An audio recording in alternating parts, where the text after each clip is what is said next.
ಈಗ ನಿಮ್ಮ ಮನೇಲಿ ಯಾರ್ಯಾರು ಇರೋದು ರಂಜಿತ್ ಅವ್ರೆ? ಅಂಡ್ ಎಸ್, ಇದು ಒನ್ ಸೈಡ್ ಆಗೋದು ನಮಗೂ ಇಷ್ಟ ಇಲ್ಲ, ಜನಕ್ಕೂ ಹಂಗೆ ಆಗ್ಬಿಡುತ್ತೆ. ಏನಪ್ಪಾ ರಂಜಿತ್ ಅವ್ರು ಈಗ ಮದುವೆ ಆಗಿದ್ದಾರೆ, ಅವ್ರ ಹೆಂಡತಿ ನೋಡಿದ್ರೆ ಗಯಾಳಿ ತರ ಹಿಂಗೆಲ್ಲ ಕೂಗಾಡ್ತಾ ಇದ್ದಾರೆ, ಹಿಂಗೆ ಹೋಗುತ್ತೆ. ದಯವಿಟ್ಟು ನಿಮ್ಮ ಹತ್ರ ಏನ್ ವಿಡಿಯೋ ಇದೆ ಶೇರ್ ಮಾಡಿ. ಅಂಡ್ ನಿಮ್ ತಂದೆ ಯಾರ ಜೊತೆ ಇರೋದು? ನಿಮ್ ಅಕ್ಕನ ಜೊತೆನಾ ಅಥವಾ ನಿಮ್ ಜೊತೆನಾ? ತಾಯಿ ಇಲ್ವಾ ರಂಜಿತ್ ಅವ್ರೆ? ನಮ್ ತಾಯಿ ತಿರೋಗಿ 4 ವರ್ಷ ಆಗ್ತಾ ಬಂತು ಮೇಡಮ್. ಅದೇ ರೀಸನ್ ಹೇಳ್ತಿಲ್ವಾ, ನಮ್ಗೆಲ್ಲಾನು ವಿಚಾರಗಳು ನಮ್ಮ ತಾಯಿ ಮೂಲಕ ನಾವು ಮಾಡ್ತಾ ಇದ್ವಿ. ಏನಕ್ಕೆ ಅಂದ್ರೆ ನಮ್ಮ ತಾಯಿ ಅಷ್ಟು ಇಂಪಾರ್ಟೆನ್ಸ್ ಕೊಡ್ತಾ ಇದ್ರು ನನಗೆ. ನನ್ನ ಮಗಂದೊಂದು ಮನೆ ಬೇಕು ಅಂತ ಅನ್ನೋದ್ ಕಾರಣಕ್ಕೆ ನಾನು ಯಾವಾಗ ಮುಂಬೈಗೆ ಹೋದೆ, ಮುಂಬೈಯಿಂದ ಬರ್ತಾ ಇರೋ ಎಂಟೈರ್ ಅಮೌಂಟ್ ಆನ್ಲೈನ್ ಅಲ್ಲಿ ಏನ್ ಕಳಿಸಿದೀನಿ ಅದೆಲ್ಲಾ ಡೀಟೇಲ್ಸ್ ನನ್ನ ಲಾಯರ್ ಥ್ರೂ ಇಂದ ಅವ್ರಿಗೆ ಆನ್ಸರ್ ಕೊಟ್ಟಿದ್ದಾಗಿದೆ. ಅದು ಬಿಟ್ಟು ನಾನು ಕ್ಯಾಶ್ ಗಳಲ್ಲಿ ಏನ್ ಕೊಟ್ಟಿದ್ದೀನಿ ಆಲ್ಮೋಸ್ಟ್ 40 lakhs ವರೆಗೂ ಕೊಟ್ಟಿರೋದು ನನ್ನ ಹತ್ರನೂ ಪ್ರೂಫ್ ಇದೆ. ಅದನ್ನೆಲ್ಲ ನಾನು ಕೊಟ್ಟಿದ್ದೀನಿ ಅಲ್ಲಿ ಆಲ್ರೆಡಿ ಡೀಟೇಲ್ಸ್ ಕಳಿಸಿದೀನಿ. ಸೊ ಅದಕ್ಕೆ ಅವ್ರು ರಿಪ್ಲೈ ಮಾಡ್ಬೇಕಾಗಿರೋದು ಕೋರ್ಟ್ ಥ್ರೂ ರಿಪ್ಲೈ ಮಾಡ್ಬೇಕಿತ್ತು. ಇವತ್ತು ಮೀಡಿಯಾ ಬಂದು ಕೂತ್ಕೊಂಡಿದ್ದಾರೆ ಅಂದ್ರೆ they want to spoil my name ಅಷ್ಟೇ, ಇನ್ನೇನು ಇಲ್ಲ. ನನ್ನ ಹೆಸರು ನಂಬರ್ ಸಿಗ್ಬೋದಾ ರಂಜಿತ್ ಅವ್ರೆ ನಮ್ಗೆ? ಕಳಿಸ್ತೀನಿ ಮೇಡಮ್ ನಿಮ್ಗೆ. ಓಕೆ, ನಿಮ್ ವೈಫ್ ಹೇಗಿದ್ದಾರೆ ಇವಾಗ?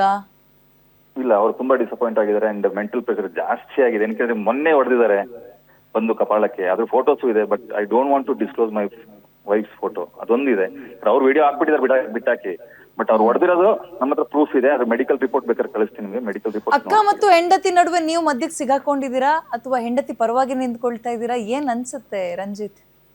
ಮೇಡಮ್ ಇದು ಯಾರ ಪರನೂ ಅಲ್ಲ ಮೇಡಮ್. ಇದು ಆಕ್ಚುಲಿ ಹೇಳ್ಬೇಕು ಅಂದ್ರೆ ಅದೇ ಹೇಳಿಲ್ವಾ, ಒಂದು ಹೆಣ್ಣು ನನ್ನ ನಂಬ್ಕೊಂಡ್ ಬಂದಿದೆ ಅನ್ಬೇಕಾದ್ರೆ ಅವಳನ್ನ ಪ್ರೊಟೆಕ್ಟ್ ಮಾಡೋದು ಒಂದು ಗಂಡನಾದಂತ ಕರ್ತವ್ಯ.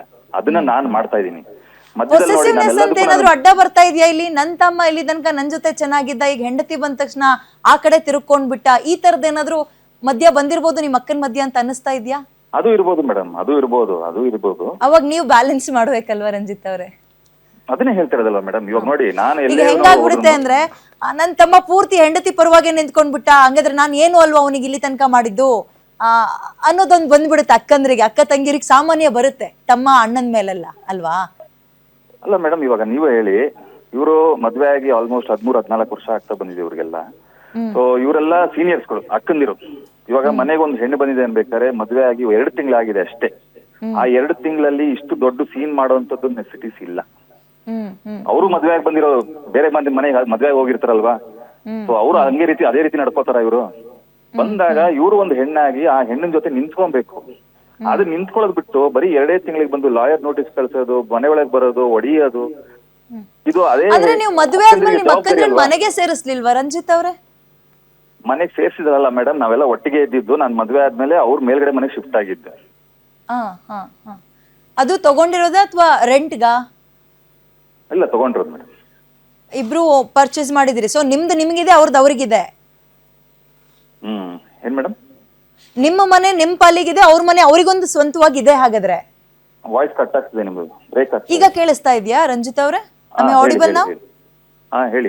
ಸೊ ಈಗ ಮೇಲ್ಗಡೆ ಮನೆಗೆ ಶಿಫ್ಟ್ ಆದ್ರು ನಿಮ್ ಅಕ್ಕ ಅಂದ್ರಲ್ಲ, ಸೊ ನಿಮ್ಗೊಂದು ಮನೆ ಇದೆ, ಅವ್ರಿಗೆ ಇನ್ನೊಂದು ಮನೆ ಇದೆ. ಹೌದು, ಆಲ್ರೆಡಿ ನಿಮ್ ತಂದೆ ಮಾಡ್ಕೊಟ್ಟಿರೋದಾ? ಇಲ್ಲ, ಇದೆಲ್ಲ ನಾವು ತಗೊಂಡ್ರಿ. ಇದು ಕೆಳಗಡೆ ಮನೆ ನಾನ್ ತಗೊಂಡಿರೋದು 2017-18 ಅಲ್ಲಿ.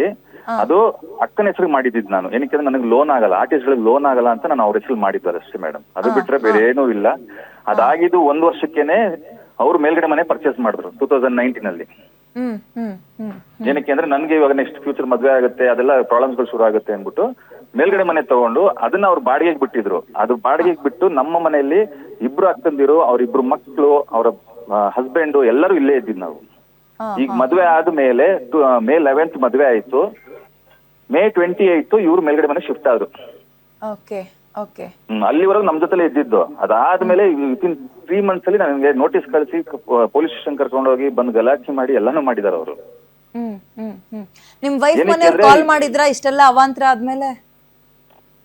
ಅದೇ ಹೇಳಿಲ್ವಾ ಮೇಡಮ್, ಪರ್ಸನಲ್ ಅಂತ ಬಂದಾಗ ಅವಳು ಎಷ್ಟು ಮನೆ ಗೌರವನ ಉಳಿಸ್ಬೇಕು ಅಂತ ಇದ್ಲು, ಅಷ್ಟು ಗೌರವನ ಉಳಿಸ್ಕೊಂಡೇ ಬಂದಿದ್ವಿ ಇವತ್ತಿನವರೆಗೂ. ಇವತ್ತು ಟೆಲಿಕಾಸ್ಟ್ ಆದ್ಮೇಲೆ ಇವಾಗ ಅವಳು ಎಕ್ಸ್ಪ್ಲೈನ್ ಮಾಡ್ತಾ ಇದ್ದಾಳೆ ಎಲ್ರಿಗೂ ಏನಾಗಿತ್ತು ಅಂತ ಅಂದ್ಬಿಟ್ಟು. ಬಿಕಾಸ್ ಆಬ್ವಿಯಸ್ಲಿ ಒಂದು ಮನೆಗೆ ಬಂದಾಗ ಆ ಮನೆ ಗೌರವ ಉಳಿಸ್ಬೇಕಾಗಿರೋದು ಮನೆಗೆ ಬಂದಿರೋಂತ ನನ್ನ ವೈಫ್ ಕತೆ ಜವಾಬ್ದಾರಿಯಾಗಿರುತ್ತೆ.